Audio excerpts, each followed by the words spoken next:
యోసేపట అన్నదమ్ముల దగ్గరికి వెళ్ళాడు. జున్నుగెడ్లు, పేరాలు, సండిచ్చిన సామాన్లు తీసుకెళ్ళి అన్నను పలకరించి ఇవన్నీ ఇచ్చి, బాగున్నారా, నేను అక్కడికి వెళ్ళాను, మీరు అక్కడ లేకుండా ఇక్కడికి వచ్చినట్టు మాట్లాడుతున్నాడు. వాళ్ళు ఏం చేశారో తెలుసా? ఆ మాటలేమి వినిపించుకోకుండా ఆ పేలాలు జున్నుగడ్డ పడేసి అని తీసుకుని చొక్కా బీకేసి ఈడ్చుకుపోయి నీళ్ళు గోతులో దోసేశారు. అన్న అన్న అన్న అన్న అంటూ అరుస్తూనే ఉన్నాడు.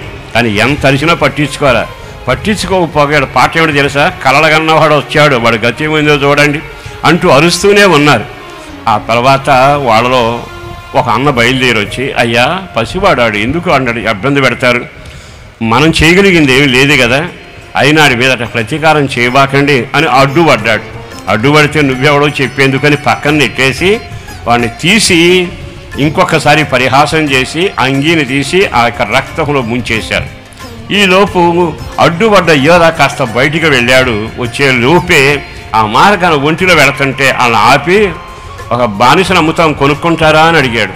మనుషులు కొనుక్కునే రోజులుగా కొనుక్కుంటామంటే అన్నదమ్ములు అతను పట్టుకుని బానిసలాగా అప్పగించి ఆ చొక్కాయి తీసుకెళ్ళి నీడ రక్తంలో ముంచి అని పంపిస్తే ఏడుస్తూ ఎంత చూసినా అసలు అన్నాన్ని పిలిచినా లెక్క చేయకుండా అయిపోయారు. రోజులు దొరికాయి, కాలం వచ్చింది, కరువు కూడా వచ్చింది. కరువు వస్తే యోసేపు ఆ దేశానికి రాజుగా ఉన్నాడు.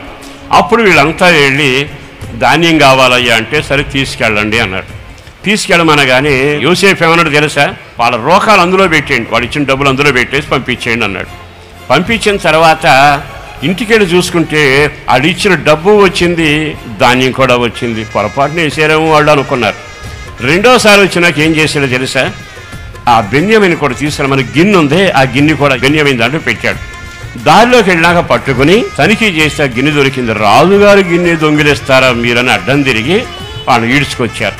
ఆ తర్వాత వీళ్ళందరూ ప్రతిమలాడుతున్నారు, అయ్యా అయ్యా అయ్యా అయ్యా అయ్యా మేము చేయలేదయ్యా, మాకు తెలియదయ్యా, చేయలేదయ్యా అని మొరబెడతా ఉంటే రాజుగారు ఏం మాట్లాడట్లా. ఆ పక్కన యోధా నిలబడి అంటాడు, ఆ రోజున చిన్నవాడిని చంపేటప్పుడు, తోసేసేటప్పుడు, నీళ్ళల్లో వేసేటప్పుడు, అమ్మేసినప్పుడు ఆడు బతిలాడితే మనం విన్నామా? ఆ రోజు చేసిన దోషమే ఈ రోజు అనుభవిస్తున్నాం అని అనగానే వీళ్ళ కట్టలు తెంచుకుని కన్నీళ్లు ఏకమయ్యాయి. గమనించారా?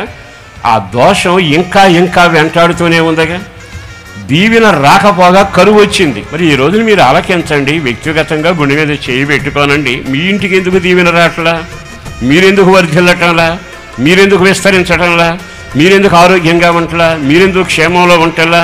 మీరు అనుకున్నది ఎందుకు కలవటంలా? ఈ వాక్యాన్ని విన్నాక నాకైనా నీకైనా సూత్రం ఒకటి, దైవ సంబంధమైన భీతి కలిగిన, లోబడే మనసు కలిగి దిద్దుకునే అనుభవం ఉండగలిగితే నీవు మహాభివృద్ధి పొందబోతావన్నా.